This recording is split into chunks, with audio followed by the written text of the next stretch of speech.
Hello guys! For today's video, magluluto tayo ng sunny side up without oil. Yan. May nabili kasi ako na guys, tawag niyan yung non-stick na pan. So magluluto tayo ng sunny side up egg without oil. So let's go!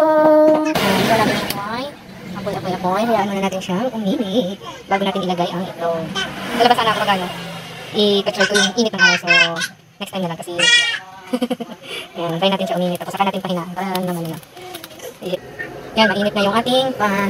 So ito na ang ating egg. Tcharan! Magluluto ako ng mga 4 na pirasong sunny side up. Papya! Ow! Ang pangit. Nalakasan ko siya.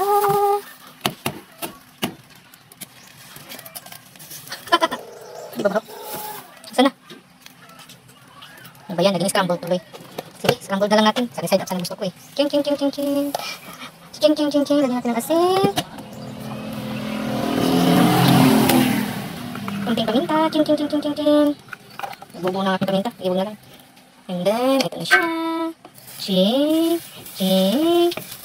Naging scrambled egg na siya. Ibig na sunny side up.